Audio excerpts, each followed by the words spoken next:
नमस्कार दोस्तों, जय हिंद जय भारत। मैं हूं CL Saini, CDRK Saini BEd classes में आप सभी का हार्दिक स्वागत है, अभिनंदन है। दोस्तों, हमारे इस चैनल के माध्यम से पाठ योजना निर्माण कार्यक्रम चलाया जा रहा है। इस पाठ योजना निर्माण कार्यक्रम के अंतर्गत आप द्वारा हमारे इस हेल्पलाइन नंबर पर जो भी पाठ योजना के टॉपिक आप द्वारा हमें सेंड किए जाते हैं, उन्हें हम ऑनलाइन समझाने का प्रयास करते हैं।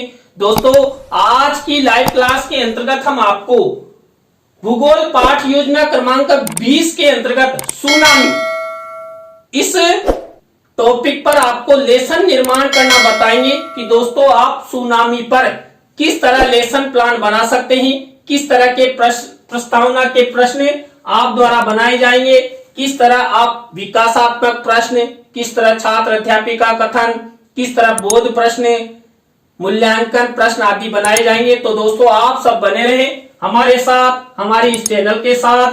दोस्तों, यहाँ पर हम जब भूगोल पाठ योजना का निर्माण करते हैं तो सबसे पहले शामपट पूर्ति का निर्माण करते हैं, जिसके अंतर्गत हम विद्यालय का नाम, कक्षा, दिनांक, विषय, कालांश का समय और बीच सेंटर में हमारे मुख्य प्रकरण का नाम लिखते हैं। मुख्य प्रकरण को अंडरलाइन करते हैं और इन्वर्टेड कोमाज में बंद करते हैं।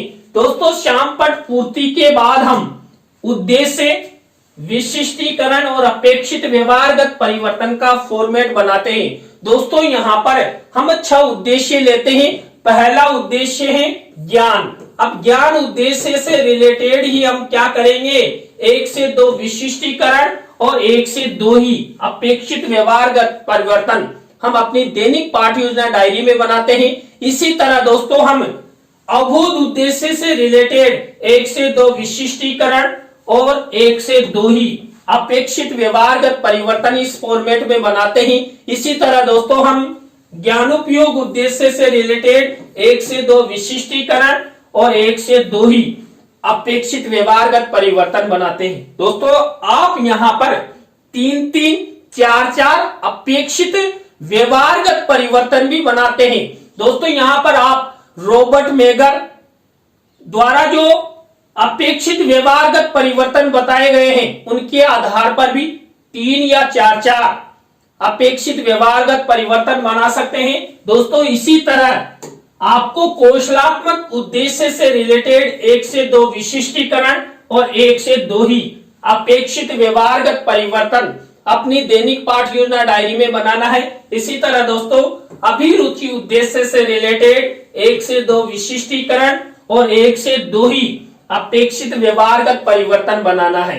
इसी तरह दोस्तों अंतिम उद्देश्य के रूप में अभिवृत्ति से रिलेटेड 1 से 2 विशिष्टीकरण और 1 से 2 ही अपेक्षित व्यवहारगत परिवर्तन आपको बनाना है। तो दोस्तों आपको अपनी दैनिक पाठ योजना डायरी में इस तरह उद्देश्य, विशिष्टीकरण और अपेक्षित व्यवहारगत परिवर्तन का फॉर्मेट बनाना है। तो दोस्तों इस फॉर्मेट के बाद हम कक्षा शिक्षण सहायक सामग्री का फॉर्मेट बनाते हैं। कक्षा शिक्षण सहायक सामग्री 2 प्रकार की होती है, सामान्य शिक्षण सहायक सामग्री और विशिष्ट शिक्षण सहायक सामग्री। दोस्तों सामान्य शिक्षण सहायक सामग्री तो हमें मार्केट में रेडीमेड मिल जाती है, जिसके अंतर्गत हम चार्ट, चित्र, मॉडल, प्रतिकृति आदि का निर्माण करते हैं। अब दोस्तों यहाँ पर जो हमारा मुख्य प्रकरण है सुनामी, इस पर हम चार्ट और चित्र बनाएंगे। दोस्तों यहाँ पर कक्षा शिक्षण सहायक सामग्री के बाद हम पूर्व ज्ञान का कॉलम बनाते हैं। पूर्व ज्ञान के कॉलम के बाद हम शिक्षण बिंदु यानी टीचिंग पॉइंट का कॉलम बनाते हैं। दोस्तों यहाँ पर हमारे मुख्य प्रकरण से रिलेटेड 3 टीचिंग पॉइंट बनाए जाते हैं, 4 भी बना देते हैं, 2 भी बना देते हैं। तो दोस्तों यहाँ पर हम 3 टीचिंग पॉइंट पर लेसन प्रेजेंटेशन, लेसन निर्माण करेंगे। तो हमारा यहाँ पर पहला टीचिंग पॉइंट रहेगा दोस्तों सुनामी का अर्थ, दूसरा टीचिंग पॉइंट रहेगा सुनामी उत्पन्न होने के कारण और 3rd नंबर का हमारा टीचिंग पॉइंट रहेगा सुनामी के महत्वपूर्ण तथ्य। तो दोस्तों इन तीनों टीचिंग पॉइंट पर हम लेसन निर्माण करेंगे, लेसन प्रेजेंटेशन करेंगे। दोस्तों टीचिंग पॉइंट के बाद हमें विधि प्रविधि का कॉलम बनाते हैं। तो दोस्तों आपको यहां तक के फॉर्मेट इस तरह निर्मित करने हैं। दोस्तों इसके बाद हमारा मुख्य लेसन प्लान शुरू होता है। और दोस्तों हमारे मुख्य लेसन प्लान का पहला शिक्षण बिंदु, पहला सोपान, पहला चरण, पहली स्टेप होती है प्रस्तावना। दोस्तों इस प्रस्तावना शिक्षण बिंदु के अंतर्गत हम 3 से 5 प्रस्तावना के प्रश्न बनाते हैं।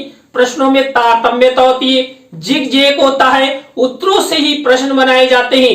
दोस्तों यहाँ पर जो भी प्रश्न बनाए जाएंगे ये सब छात्र छात्राओं के पूर्व ज्ञान पर आधारित होंगे, सरल होंगे, संक्षिप्त होंगे और बोधगम्यता लिए होंगे। दोस्तों मैंने सुनामी पर किस तरह प्रस्तावना के प्रश्न बनाए, तो यहाँ पर दोस्तों पहला प्रश्न है, 9 ग्रहों में नीले ग्रह के नाम से किसे जाना जाता है। तो नीले ग्रह के नाम से दोस्तों हमें पृथ्वी को जानते हैं। अब दोस्तों जो उत्तर मिला, इसी उत्तर से हमारा नेक्स्ट प्रश्न बनाना चाहिए। तो बना हुआ है, पृथ्वी पर जल कितना प्रतिशत है। दोस्तों पृथ्वी पर जल 71% है। अब दोस्तों ये उत्तर मिला, इसी उत्तर से हमारा नेक्स्ट प्रश्न बनना चाहिए। तो बना हुआ है, 71% जल किन रूपों में पाया जाता है।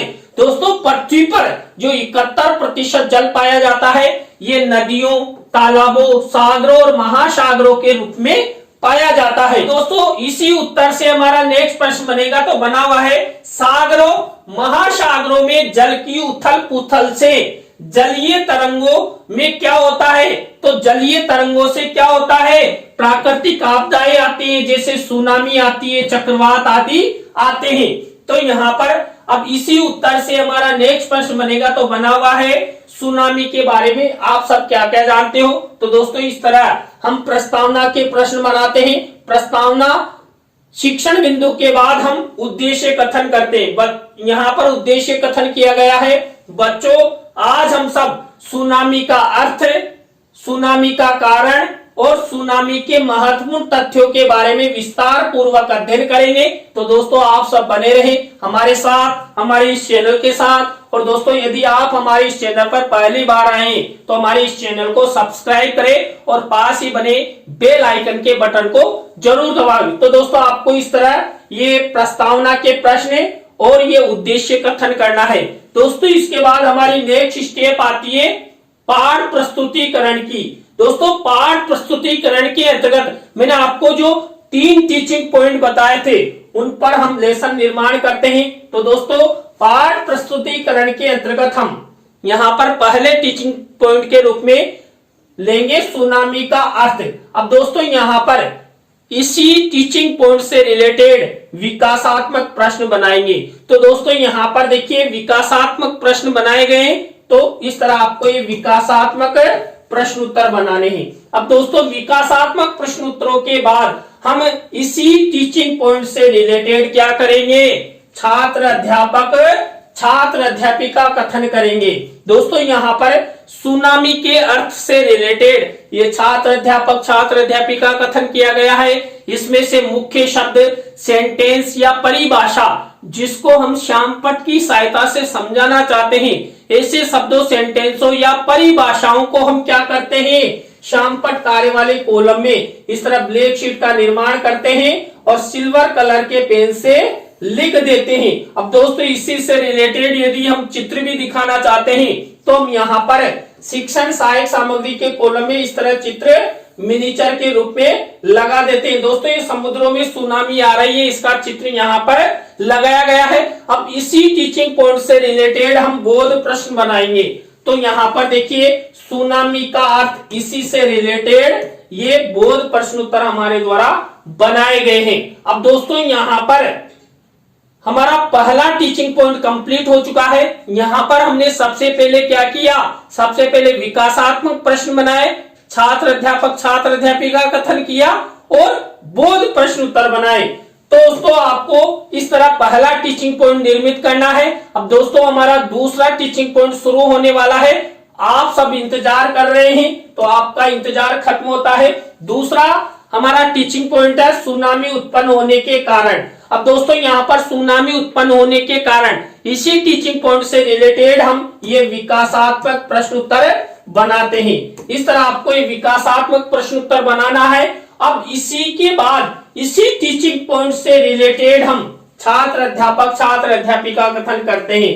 तो यहाँ पर सुनामी उत्पन्न होने के कारण इसी से रिलेटेड ये क्या हुआ, यहाँ पर छात्र अध्यापक छात्र अध्यापिका कथन। अब इसी में से कोई मुख्य शब्द, सेंटेंस या परिभाषा जिसको हम श्यामपट्ट की सहायता से समझाना चाहते हैं, ऐसे शब्दों, सेंटेंस हो या परिभाषाओं को हम श्यामपट्ट कार्य वाले कॉलम में ब्लैक शीट का निर्माण और सिल्वर कलर के पेन से लिख देते हैं। अब इसी टीचिंग पॉइंट से रिलेटेड दोस्तों यदि हम चित्र भी दिखाना चाहते हैं तो हम यहाँ पर शिक्षण सहायक सामग्री के कॉलम में चित्र मिनीचर के रूप में लगाते हैं। दोस्तों यहाँ पर देखिए सुनामी आती हुई, इसका चित्र पेस्ट किया गया है।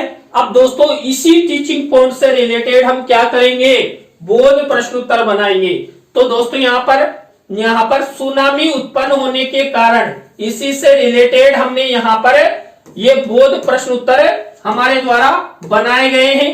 तो दोस्तों यहाँ पर इस तरह हमारे 2 टीचिंग पॉइंट कंप्लीट हो चुके हैं। यहाँ पर भी हमने सबसे पहले क्या किया था दोस्तों, यहाँ पर सबसे पहले हमने विकासात्मक प्रश्न उत्तर बनाए, इसके बाद छात्र अध्यापक छात्र अध्यापिका कथन किया और बोध प्रश्न उत्तर बनाए। अब दोस्तों यहाँ पर इस तरह की प्रक्रिया आपको नेक्स्ट टीचिंग पॉइंट में भी करनी है। तो यहाँ पर देखिए हमारा 3rd नंबर का टीचिंग पॉइंट है सुनामी के महत्वपूर्ण तथ्य। अब यहाँ पर वही सबसे पहले हम क्या करेंगे, विकासात्मक प्रश्न उत्तर बनाएंगे। तो ये विकासात्मक प्रश्न उत्तर हमारे द्वारा बनाए गए। विकासात्मक प्रश्न उत्तरों के बाद हम क्या करेंगे, छात्र अध्यापक छात्र अध्यापिका कथन। किससे रिलेटेड, सुनामी के महत्वपूर्ण तथ्यों से रिलेटेड। मुख्य शब्द, सेंटेंस या परिभाषाओं को हम श्यामपट्ट वाले कॉलम में इस तरह देखिए यहाँ पर ब्लैक शीट का निर्माण और सिल्वर कलर के पेन से लिख देंगे। और चित्र भी दिखाना चाहते हैं तो हम शिक्षण सहायक सामग्री के कॉलम में इस तरह चित्र मिनीचर के रूप में लगा देंगे। अब दोस्तों इसी टीचिंग पॉइंट से रिलेटेड हम क्या करेंगे, ये जो छात्र अध्यापक छात्र अध्यापिका कथन किया गया है इसी में से बोध प्रश्न उत्तर बनाएंगे। तो दोस्तों ये हमारे द्वारा बोध प्रश्न उत्तर बनाए गए हैं। इस तरह हमारे तीनों टीचिंग पॉइंट कंप्लीट हो चुके हैं। दोस्तों आप भूगोल के किसी भी मुख्य प्रकरण को लेते हुए इस तरह 3 टीचिंग पॉइंट का निर्माण करेंगे और सबसे पहले आपको प्रस्तावना प्रश्न, उद्देश्य कथन और पाठ प्रस्तुतिकरण में यहाँ पर सबसे पहले विकासात्मक प्रश्न, छात्र अध्यापक छात्र अध्यापिका कथन और बोध प्रश्नोत्तर बनाने। दोस्तों इस फॉर्मेट के बाद हमारी नेक्स्ट स्टेप आती है पुनरावृत्ति प्रश्न की। दोस्तों पुनरावृत्ति प्रश्नोत्तर बनाए जाते हैं, हमने जो 3 टीचिंग पॉइंट लिए उसी में से। तो आपको इस तरह ये पुनरावृत्ति प्रश्नोत्तर बनाने हैं। दोस्तों यहाँ पर पुनरावृत्ति प्रश्नोत्तरों के बाद हमारी नेक्स्ट स्टेप आती है मूल्यांकन प्रश्न की। दोस्तों यहाँ पर हमने जो 3 टीचिंग पॉइंट लिए हैं उन्हीं में से मूल्यांकन प्रश्न बनाए जाते हैं। और दोस्तों यहाँ पर जो वस्तुनिष्ठ प्रश्न, रिक्त स्थानों से रिलेटेड, सत्य असत्य से रिलेटेड, लघुत्रात्मक अति लघुत्रात्मक से रिलेटेड मूल्यांकन प्रश्न बनाए जाते हैं। दोस्तों जब आप इस लेसन प्लान को अपनी डायरी दैनिक पाठ योजना डायरी में बनाएं तो आपको क्या करना है, इस तरह ब्लैक शीट का निर्माण और सिल्वर कलर के पेन से प्रत्येक प्रकार के प्रश्न में 2-2 प्रश्न बनाने। इस तरह कुल 6 प्रश्नों का निर्माण आपको अपनी दैनिक पाठ योजना डायरी में करना है। तो दोस्तों ये मूल्यांकन प्रश्न हुए। मूल्यांकन प्रश्नोत्तरों के बाद हम नेक्स्ट स्टेप के रूप में छात्र छात्राओं के लेखन कौशल के विकास हेतु गृह कार्य की स्टेप अपनाते हैं। यहाँ पर 1 या 2 निबंधात्मक प्रश्न छात्र छात्राओं को होमवर्क के रूप में देते हैं। तो दोस्तों ये गृह कार्य की स्टेप हो गई।